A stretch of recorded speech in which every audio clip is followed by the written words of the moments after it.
both Bam and Lenny, ayaw nila ng ICC. Sinabi nila sa akin yun. Talaga? Personally? No, kung mananalo daw si Lenny noong 2022, hindi raw nila ibibigay si Digong sa ICC. Alam natin na sa sitwasyong ito na kung saan merong grave abuse of discretion. Kasi kung hindi nyo naiintindihan yung mga ginagawa nyo dyan, nag-aaway-away kayo, kunwari tulad ng impeachment, ipapasa nyo sa mga korte para sila mag-interpret ng law kung ano nakasulat sa batas, yun yung decision nila based on what's written in the law. Okay, ayan po yung mga maiinit na topic natin ngayon. Unahin muna natin itong nag-trending ngayon na itong si Senator Trillanes. May bagong revelasyon itong si Trililing. Na ang sabi ni Trillanes, personally, sinabihan siya ni Bam Aquino at itong si Leni Robredo na kung mananalo raw sila the last 2022 elections ay hindi nila ito turn over itong si Tatay Digong sa ICC. Yan ang sa kanila ha. So meaning to say, ito pa lang si Bam at itong si Leni Robredo ay sumusunod rin sa ating konstitusyon. Kasi at that time, 2022, hindi na po tayo miyembro ng ICC. Okay? Hindi po kagaya ngayon ng ating presidente na nagsasabi na walang jurisdiction ang ICC pero yun pala, pinakain na si Tatay Digong doon sa mga dayuhan, sa mga ICC. Diba? This is a big revelation ni Trillanes kung ito man ay totoo. Pero at the end of the day, di naman talaga mananalo si Leni Robredo eh. Yun rin ang isa kong argumento dyan eh. Kahit anong sasabihin ni Leni Robredo na akong na presidente ako, di ko i-turn over si Tatay Digong sa ICC. Hindi ka rin manalo. So useless yung ano mo. Mamaya, pag-usapan natin ito, ang buong detalye dito sa revelasyon ni Trillanes. Okay? Pangalawa natin pag-usapan ay itong si tinatawag nilang Attorney Ernesto. Isa ito sa mga batikang lawyers, no? Na nagsasabi na meron pong grave abuse of discretion dito sa nangyayaring impeachment dito kay BP Sara. Itong pagsampa nila ng impeachment. Which is the House of Representatives. So itong Kamara. So alam naman natin, walang ibang makasita niyan kundi ang Supreme Court. So dapat nating irespeto ang Supreme Court at yan ay hindi maiintindihan nitong mga galamay ni Tambaluslos. Hindi nila maintindihan yan eh. Mamaya ha. Actually, nagsasalita na itong mga magagaling na mga lawyers ngayon eh. Natatawa na lang sila dito sa mga banat ng mga kalaban ng mga Duterte. Mamaya, i-explain natin yan ha, yung mga detalyadong sinabi nila. At last but not the least, pakinggan po natin itong statements sa programa ni Basti Duterte, no? Na buti pa itong si Baste, alam kung ano yung galaw ng ating konstitusyon at ang ating batas. Na nagsasabi na the Supreme Court is the highest court in the land. Ibig sabihin, yan na po ang final. Kaya nga tinawag ng Supreme because he is the Supreme. Kung ano ang desisyon niya, yun na ang last. Kaya maalala ko itong biro ni Sas Rugando. Baka akala ng Kamara, itong House of Representatives na meron pang Supremer. Supremer. Mas maano pa yan ha? Kasi Supreme Court na yung pinakamataas na korte ha. Supreme Court. Siguro sa tingin nila meron pang Supremer Court. Pagkatapos ng Supremer Court, Supremest Court. Ay, nako. Alam niyo, no? Actually, sa totoo lang, nakakatawa itong House of Representatives, no? Sa kabubuhan nitong si Martin Romualdez, ay nagmukhang clown siya sa kanyang mga ginagawa ngayon. Na atat silang ma-impeach si BP Sara para wala nang kalaban si Martin Romualdez kapag tumakbong presidente. At sila po'y natatakot maging presidente yan si BP Sara kasi alam nila yung mga kabalastugan yung ginagawa nila dyan sa kamera, ubos yan. Ubos yan. So pakinggan natin si Basti Duterte dyan sa kanyang mga banat rin sa mga kalaban ng mga Duterte. Okay? Pero guys, bago natin ito itatalakay, help me po muna na i-like at saka i-share itong video na ito para guys, kakalat ito sa taong bayan. Okay? Sabay-sabay muna tayong mag-like and share sa Donmar TV. Itong video na ito, like and share. 1, 2, 3, go! Okay, naka-like and share na ba lahat?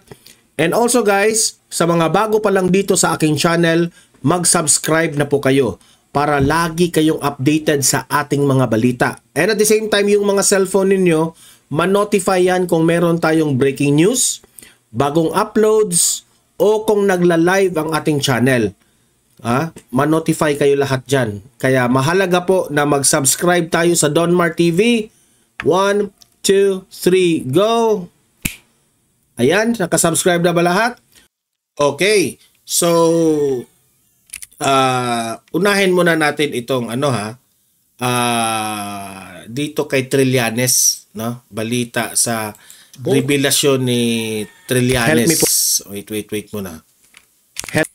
Wait. Okay, ito. A political shocker from former Senator Antonio Trillanes. He claims key opposition figures are actually against surrendering former President Rodrigo Duterte to the International Criminal Court. Hanati tells us why in this report. Former Senator Antonio Trillanes drops a bombshell. Both former Vice President Leni Robredo and Senator Bam Aquino privately told him they don't support turning over former President Rodrigo Duterte to the ICC, who was recently arrested for crimes against humanity. Both Bam and Leni, ayaw nila ng ICC. Sinabi nila sa akin yun. Talaga? Personally? No, kung mananalo daw si Leni noong 2022, hindi raw nila ibibigay si Digong sa ICC. In an interview on the news podcast Facts First, Trillanes admits it was a stunning revelation, but did not disclose further details. And that is why, for him, there's only one opposition leader fit to take on VP Sara in 2028, Senator Risa Hontiveros. Hindi nga Ako, kung si Risa Hontiveros, kung totoo man itong sinabi ni Trillanes, no? Na itong si Bam at itong si Leni Robredo ay hindi sang-ayon sa pagbibigay ni Tatay Digong doon sa ICC, no? I-turn over doon. Pero itong si Hontiveros, wala nang puso yan. Kilala natin si Hontiveros. Si Hontiveros, talagang siya yung pinaka-obvious na politician na bias. Totoo. Siya yung nakilala kong senador na pamumulitika talaga. Kasi kalaban niya si Duterte, gusto niyang, wala na, alam ko na sa isip ko yan, na ang magiging desisyon nitong si Hontiveros, yun pa rin. Pareha sila ng utak ni Bongbong Marcos. Yan ang mga tao na itong administrasyong ito, kagaya yan ng mga ugali ni Hontiveros. Ito yung mga tao na hindi na sumusunod sa kung ano ang nakasaad sa batas o sa ating konstitusyon. Okay? Sila po bahala nang lumabag sila sa konstitusyon o sa batas natin, basta yung kalaban nila sa politika ay ma-erase. Ganyan sila. Kaya kung totoo man itong sinabi ni Trillanes, so na-appreciate ko yung si Leni Robredo at itong si Bam Aquino. Hindi ko lang alam kung itong si Bam Aquino ay lawyer ba ito, no? Hindi ko lang alam. Sa pagkakaalam ko, si Leni Robredo ay isang lawyer rin. Which is, naniniwala siya sa mga kung ano yung batas at ang ating konstitusyon. Okay? Buti pa itong dalawa kasi rumirespeto pa. Patuloy. Ang mundo na tinitirahan natin. Ito may mga ganitong mga evil forces at play. So kailangan mo nung kayang tumindig. At si Senator Risa has demonstrated that time and again. He says Ontiveros consistently stood her ground against the Dutertes and has fearlessly called out the VP. He rules out Aquino and Robredo. While both are good people, he says they have made... Pero, imagine hindi ko rin maiintindihan. Kasi ang nakapasok sa Senado, si Bam at si Kiko Pangilinan. Tapos, here comes the Supreme Court. Ang sabi ng Supreme Court, ito na yung final decision namin. There was a grave abuse of discretion on the part sa Kamara. Kaya itong impeachment na trial na ito ay ibabasura namin ito. Supreme Court na nagsabi. Ang hindi ko maintindihan, bakit itong si Kiko at itong si Bam Aquino ay gusto talagang matuloy nila. Di ba? Yun rin ang nakakalito. At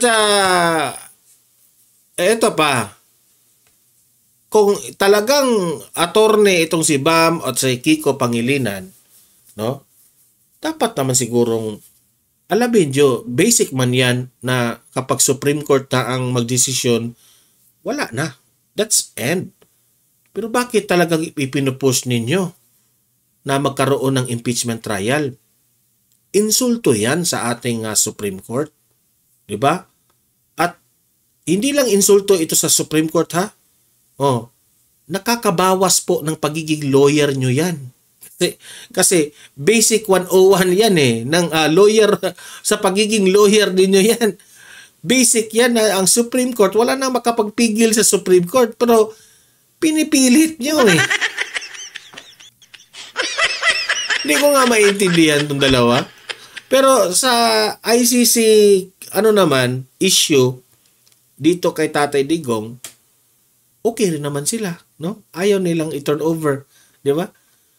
Pero yung bangag nating administrasyon, wala na. Dinala talaga si Tatay Digong doon. Compromises that weaken their stance. Si Senator Bam Aquino, for example, kasi bakit? Ngayon nga, kakokus niya, kabloke niya yung mga Duterte block. Sa akin, hindi ko kaya yun. Under any conditions, gusto ko man ng committee or whatnot. Tama si Trillanes. Consistent rin naman itong si Trillanes na kung siya ay kalaban ng mga Duterte, kalaban talaga siya ng mga Duterte. Consistent siya.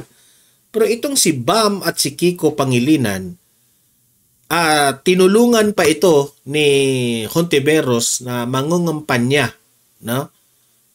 Para manalo bilang senador this 2025 election. Pero tingnan nyo tumulong na nga si Hontiveros, pero hindi siya sinamahan doon sa kanilang block nila. Talagang sumama itong si Bam at si Kiko Pangilinan dito sa majority. Insulto yun kay Hontiveros. Totoo. It's very insulting on the part, no, by Hontiveros. Pero sabi ni Hontiveros, mga kaalyado ko rin yan. Wala akong pakialam kahit sila po ay nandoon na sa majority at kasama na yung mga Duterte block. Di ba? Wala raw pakialam si Hontiveros at we are in good terms and we are good friends ganyan. Mahilig talaga kayo sa plastikan. Alam ko may plastikan na yan May plastika na yan sila. Kaya ng sikmura kung makasama ko sa caucus yung... Buti ba si Trillanes? Pinanindigan talaga niyang masusuka siya sa mga Duterte. Mga Duterte block. Aquino now chairs the Alam mo naman, aso siya. So pinandigan niya ang pagiging aso niya. Senate Committee on Basic Education after voting to retain Senate President Cheese Escudero's leadership. Meanwhile, Trillanes criticized Robredo's meeting with VP Sara. Ito rin. 'Di ba sabi ko dati sa vlog ko, naiinggit itong si Trillanes sa pagkikita nila ni Leni Robredo at ni VP Sara nung bumisita si VP Sara sa kanilang lugar, no? Meron man yang parang fiesta doon. So nasasaktan rin pala si Trillanes. Di ba? Pero marami ang nagsasabi na parang courtesy call yon, pagre-respeto yon ni VP Sara. Kaya niya pinuntahan itong si Leni Robredo because nire-respeto ni VP Sara, ayaw niyang tumapak ng isang vice, pero whether we like it or not, no? Kahit kontra natin itong mga pinklawan na ito, hindi natin maipakali na naging vice president rin natin ito, di ba? Ganyan ang mga Duterte, karespeto. Kahit magkaaway ito ni Tatay Digong sa panahon ng administrasyong Duterte, pero talagang pumunta si VP Sara sa bahay ni Leni Robredo. That gesture, ang ibig sabihin noon is respeto. Because Leni Robredo is a vice president, former vice president, and here comes, I am the vice president. Meaning to say, former president ka, I am the vice president. Now, I will be respecting you. Okay? Kasi, dahil magkalaban tayo sa politika, no? Pwede kitang hindi irespeto. Diba? Kasi, grabe ang away ng Pinklawan at mga DDS, diba? Pero still, ang pinili ni VP Sara is respect. Ang pagre-respeto kahit kaaway nila. Kaya siguro, na-appreciate ni Leni Robredo ang ginawa ni VP Sara. Itong si Trillanes, hindi niya gusto itong pangyayari na ito. Ay, naiintindihan ko naman. Kasi malalim talaga ang galit ni Trillanes sa mga Duterte, no? Abot ano yan? Abot yung lalim ng sugat niya, abot sa ribs. Abot sa ribs, hindi na matatanggal. In Naga City last year. Well, it's a friendly... Sa Naga City pa yun, no? May ano doon, parang celebration ng Naga City. Di ba? In every district, meron man yung mga parang festival. gesture, Trillanes says that undermines her ability to stay critical. Kaibigan niya si Sara Duterte. Remember, pinapasok nga niya sa bahay niya, hinost niya doon. So, paano mo ngayon? Nainggit ka. Nainggit ka ba? Tanong lang ha. Sagutin mo yung tanongan, Trillanes. Mapapanagot si Sara kung magpe-presidente si Leni. He also noted her silence on VP Sara's impeachment, which he believes points to a possible cooperation. Trillanes says this contradicts the opposition's agenda of holding the powerful accountable. Ontiveros previously said she still regards Aquino and Senator Kiko Pangilinan as political allies, even after they joined the Senate majority. BNC is reaching out to Robredo and Aquino for comment. Hannah Kia. So ibig sabihin, sa madaling salita, ang politika, plastikan. Yun lang naman ang mensahe dito. Ang politika ay plastikan. Di ba? Para sa akin, it's a good choice na si Leni Robredo ay tumakbong mayor. Kasi kung nag-join pa siya dyan sa kay Hontiveros, toxic. Toxic na toxic. Wala na. Punta tayo dito sa itong si Attorney Ernesto ba ito, no? Na talagang ipiniliwanag niya na nakakatawa na itong yung House of Representatives kasi pinipilit pa rin nilang matuloy ang impeachment. Heto. Panoorin natin. Dante, paano nasabi ng abogadong ito na hindi magkakaroon ng constitutional crisis dito sa naging desisyon ng Supreme Court sa impeachment case ni VP Sara? Ngayong umaga, Ella, suportado nga ng batikang constitutional lawyer na si Attorney Ernesto Francisco Jr. ang desisyon ng Korte Suprema na pagdeklarang labag sa konstitusyon ang articles of impeachment laban kay Vice President Sara Duterte sa kadahilanang ito ay lumabag sa one-year bar rule at gayon din ng one-year bar rule. Yun palaman ha. Hindi nila maintindihan. Simple. Ang simple yung intindihin, di ba? due process. Si Attorney Francisco ay parte sa makasaysayang Attorney Francisco. kaso na Francisco versus House of Representatives kaugnay ng inihaing impeachment Hindi pala Ernesto, Francisco pala. complaint kay dating Chief Justice Hilario Davide noong 2003. Ayon kay Attorney Francisco, hindi totoo ang sinasabi ng mga kritiko o tumutuligsa sa hukuman na nagkaroon ng judicial overreach o lumagpas ang Kasi yan ang mga nagkikriticize ng taga Supreme Court, no, na judicial overreach raw itong ginawa ng Supreme Court. Kung ano-anong mga pambabatikos nila dito sa ginawa ng Supreme Court. Ako naman ay natatawa dito kasi Supreme Court na yan mga magagaling na judges yan. 'Di ba? Alangan naman mas magaling pa kayo sa kanila. For example, itong si Representative Joel Chua na siya ang gustong i-push talaga itong impeachment ni VP Sara. Don't tell me na ikaw, Joel Chua, mas magaling pa ka dito sa mga judges na ito. Di ba? Nakakatawa ka naman. Di ba? Kaya nga, meron tayong tinatawag na Supreme Court kasi ang Supreme Court kasi expert sila dito. Marunong sila dito. Alam nila ang bawat batas. Kahit nga sila, talagang accurate ang kanilang interpretasyon sa batas kasi sa sobrang dami nila, talagang walang ma-overlook doon sa batas. 'Di ba? Kung meron mang ma-overlook, at least meron pang ibang mga judges na hindi tama yan, ito yung tama, ganun. They will discuss, no? Kung sino ang tama sa kanila. At yung isa naman, hindi, mas tama itong si Kuan. Mag-a-agree yung isa. Oo nga, no? Kaya nga, sobrang dami nila. Tapos, ngayon, ang sakit pa nito, nag-unanimous pa. Ang sakit sa kamera dito, no? Unanimous pa na, pareha sila ng interpretasyon, silang lahat. Tapos, sasabihin ni Gadon, tuta kayo na Duterte, tuta. Paano naging tuta? Isa pa yun, ha? Paano naging tuta na si Duterte nandun na sa dahig? Ano pa pang power ni Duterte ngayon?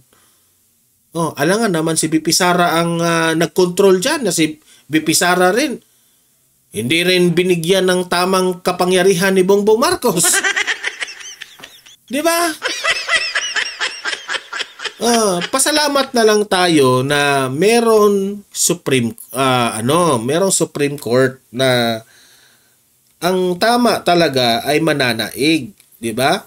Kasi kung wala naman talagang corruption at klarong-klaro ang kanilang pamumulitika sa kamera, karapat-dapat lang talagang mabasura yan. Korte sa kapangyarihan nito. Paliwanag ni Attorney Francisco, ang alituntunin o rules ng House of Representatives ay saklaw ng kapangyarihan ng kataas-taasang hukuman kapag may nakitang paglabag sa konstitusyon.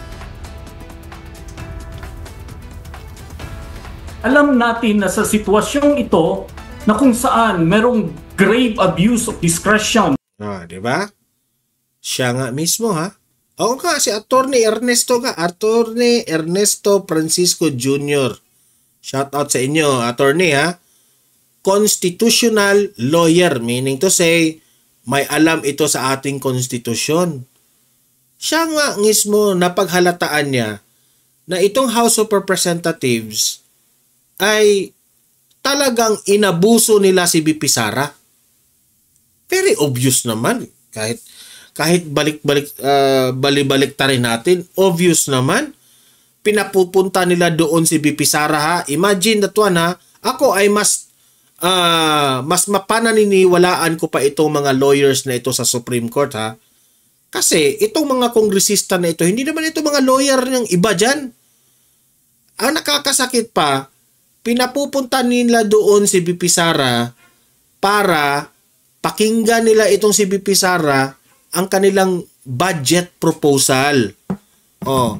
Sasabihin ni BP Sara na hihingi kami ng pera kasi ito yung plano naming programa sa aming office namin sa Vice President.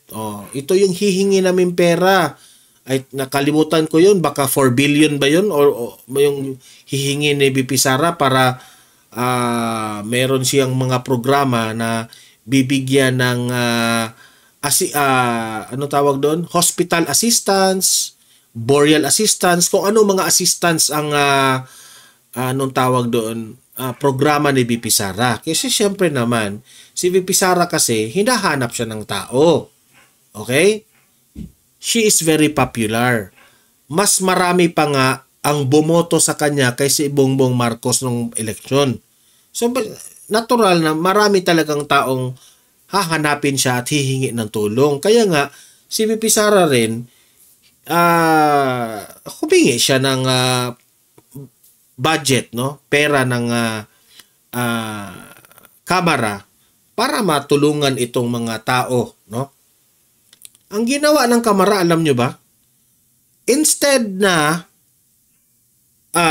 pakikinggan nila itong or they will question itong mga programa ni BP Sara, i-question nila na ganito sana yung question nila. BP Sara, ano yung mga programa mo? Bakit ganyan? Instead na ganun yung question, ang question nila, ang confidential ba? Confidential. Sino si Mary Grace Piatos? Ang confidential funds, blah, blah, blah, blah, blah.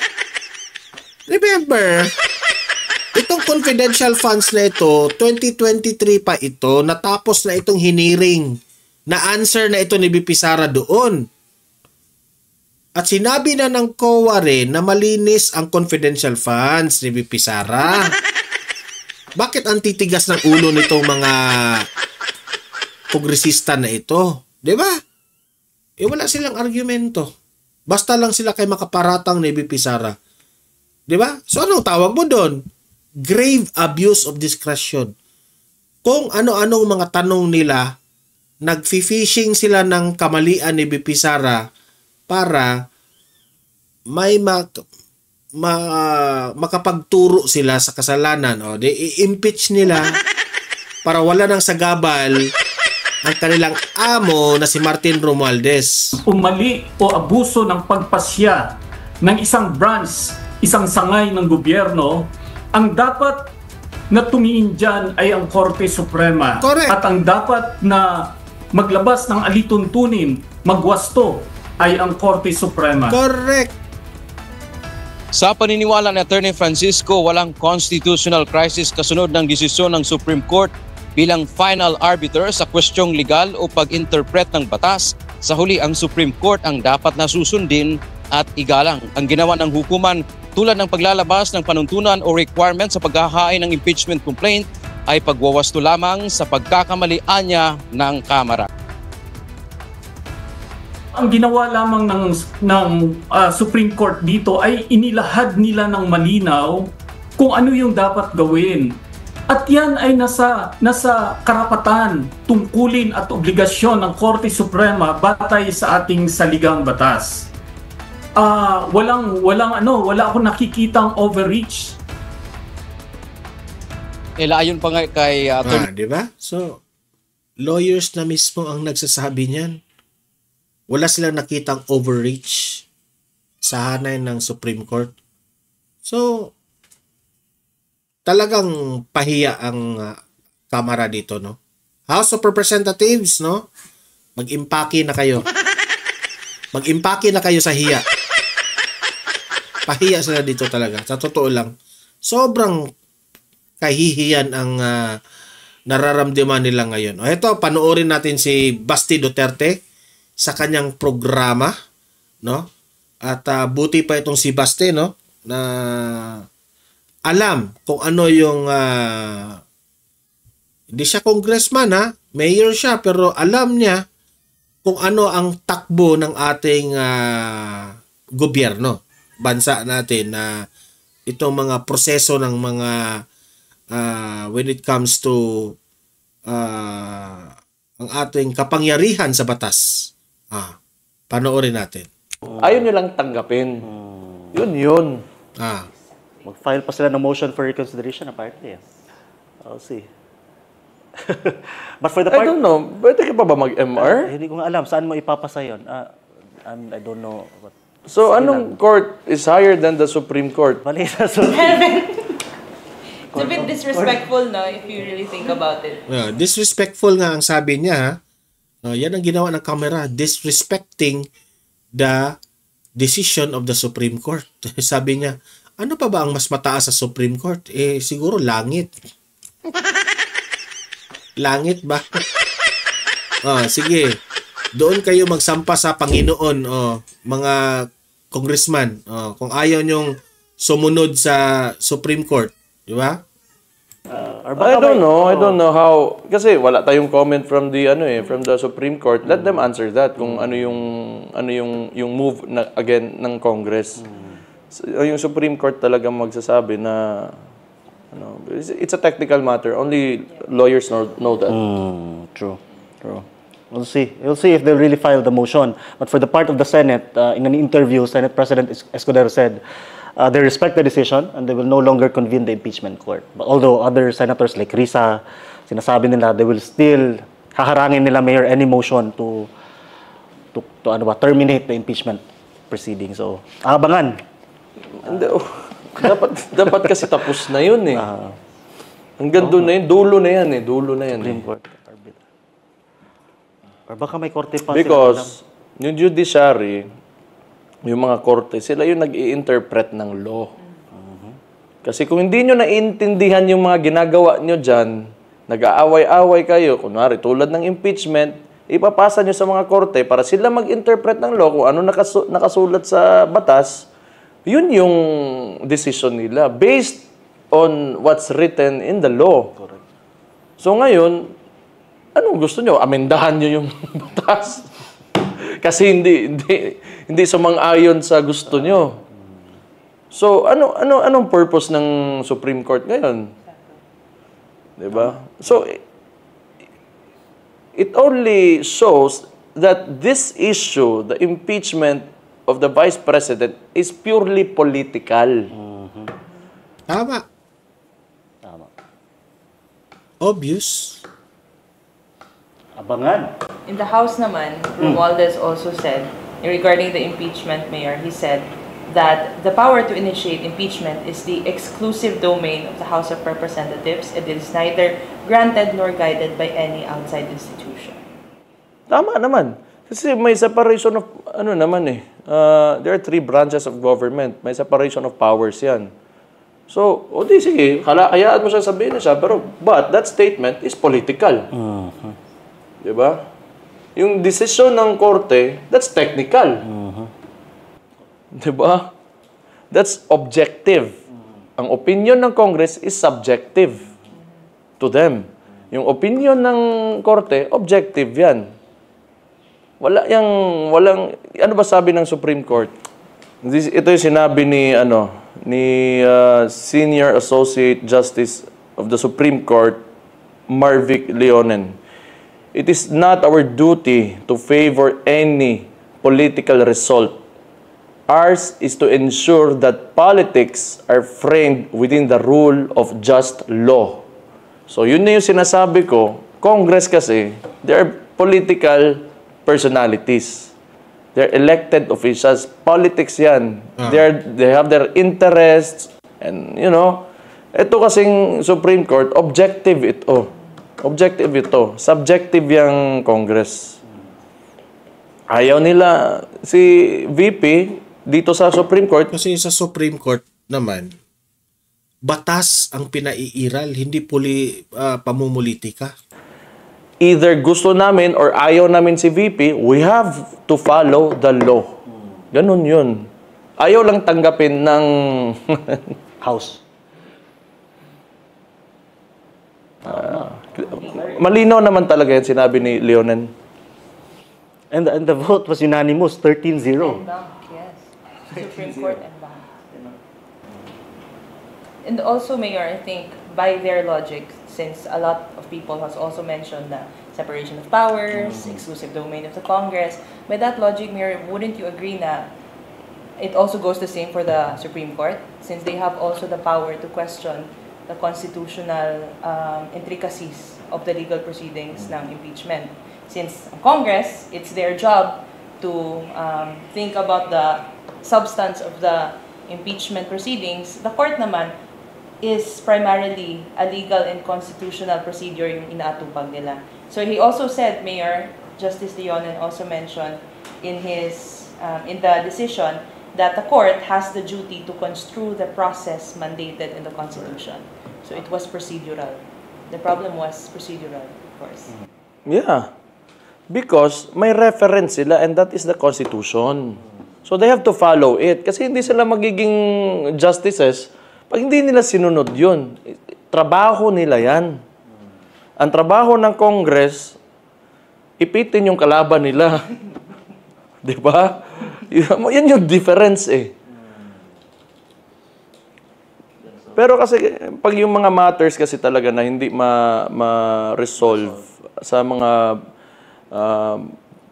sa politics, dinadala yan sa korte. Tapos pag sumagot na yung korte, tapos na yun. Tapos na yun. Di nang talaga nila matanggap kasi nga, they do not want na mawala itong issue na to about the impeachment kasi they're weaponizing it against Vice President Duterte. True. It's propaganda. Ayaw nila na mamatay or mawala yung propaganda nila, yung narrative nila. Pero ayan. Isa rin yan sa mataas yung ego nila eh. Para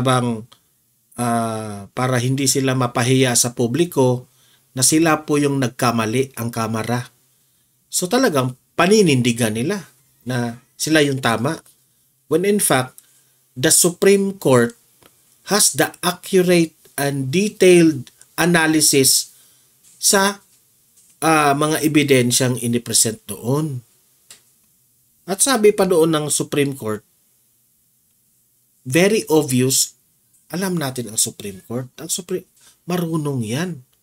Hindi nyo mabobola yan. Alam nila. Ang galawan, may pamumulitikang involved. Di ba? Tatawa ka na lang eh. Pwede bang wala ba naman talagang nakapagsabi dyan 4 billion yung confidential funds ng presidente? As against to the 125 million? Bakit hindi natin? Okay. So, why not talk about the 4 billion confidential funds of Bongbong Marcos now? Kahit na flood control na lang. Since tapos na yung kay, VP. And sa simula pa lang, di ba, nagsabi na yung COA eh. There's a unmodified opinion already. Wala na talaga yan from the very start. Wala na talaga yan. Let's see kung saan nila i-file yung kanilang motion for reconsideration. But sa presidente, malamang. Doon yan. Okay, so pati sila natatawa na lang kasi halata eh. Sobrang halata ang kahihiyan na ginawa nila. At alam na ng taong bayan, na-spread na ng taong bayan na pamumulitika lang talaga. It's obvious naman talaga na si VP Sara malinis, di ba? So kayo mga audience ko dito sa Don Mar TV, libre kayong magbigay ng inyong opinion sa comment section at magdebate tayo kung gusto nyo. Meron kayong argumento, ano ang i-comment ninyo? Usap-usap tayo sa comment section. But don't forget na i-like muna at i-share itong video na ito para marami ang makanood. Yung algorithm natin ay ipasa ito na sa marami pang mga manonood. And kung bago ka pa lang dito sa channel ko, sa Don Mar TV, at kung nagustuhan mo ang ating mga talakayan ngayon, consider na isubscribe itong ating channel kasi libre lang po ang mag-subscribe sa YouTube. Walang bayad yan. So, subscribe na po. Okay? So, guys, see you in my next video. See you in my next live. Kung meron tayong live, have a great day, have a great night. God bless po sa ating lahat. Mabuhay ang Pilipinas. And what VP Sara said, God save the Philippines. Bye-bye.